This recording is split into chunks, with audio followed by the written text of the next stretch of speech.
परळीमध्ये डॉक्टरनं तरुणीची छेड काढल्याचा आरोप करण्यात आलेला आहे। विनयभंग करणाऱ्या डॉक्टरवर परळी पोलीस ठाण्यामध्ये गुन्हा दाखल करण्यात आलाय। डॉक्टरकडे तपासणीसाठी गेलेल्या तरुणीची छेड काढल्याचा आरोप आहे। आज परळी बंदची हाक देण्यात आली आहे। आंदोलकांनी पोलिसांना निवेदन दिलेलं आहे। आज परळी बंदची हाक देण्यात आलेली आहे।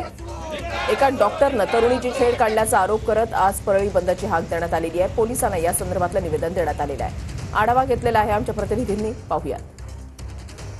परळी शहरातील डॉक्टरकडे एक मुलगी आपल्या तपासणीसाठी गेलेली असताना तिच्यावरती छेड काढण्यात आली। या अनुषंगाने पाहू शकतात की तिच्यावर गुन्हा दाखल करण्यात यावा। या मागचे काल संध्याकाळी शहर पोलीस स्टेशनवर अत्यंत 200-300 लोकांना जमाव दाखल झाल्यात होता आणि त्याची घोषणाबाजी करण्यात आली होती। त्यानंतर आपण पाहू शकतो की परळी शहरामध्ये रात्री उशिरा गुन्हा दाखल करण्यात आलेला आहे। आपण पाहू शकतो या ठिकाणी सकाळपासूनच यापर्यंत आपल्या व्यापार बंद ठेवून या गोष्टीचा निषेध नोंदवण्यात आलेला आहे। आणि या ठिकाणी पाहू शकतो परळी शहरातील नामवंत डॉक्टर आहे क्लिनिक, या क्लिनिकमध्ये आपली एक मुलगी आपल्या तपासणी करण्यासाठी गेली असताना त्यावर छेडछाड करण्यात आली असा आरोप देखील लावण्यात आलेला आहे। त्यानंतर रात्री उशिरा शहर पोलीस स्टेशनमध्ये गुन्हा दाखल करण्यात आलेला आहे। मात्र डॉक्टर आरोपी फरार असल्यामुळे त्या डॉक्टरला ताब्यात घेण्यात यावं व त्याच्यावर कठोर ते कठोर कारवाई करण्यात यावी या मागणीसाठी आपण शेतात परळी बंदची हाक देण्यात आलेली आहे। कॅमेरापासून विकास वाघमारेसह मी संभाजी मुंडे, TV9 मराठी, परळी, बीड।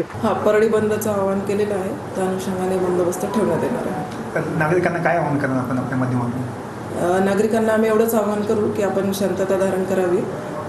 जी काही फिर्याद तक्रारदारांनी दिलेली आहे त्यावर तत्काळ कार्यवाही त्यांची दखल घेण्यात आलेली आहे। गुन्हा दाखल झालेला आहे आणि त्याप्रमाणे पुढील कार्यवाही तत्काळ करण्यात येत आहे। तरी नागरिकांनी शांतता राखावी असे आम्ही त्यांना आवाहन करू।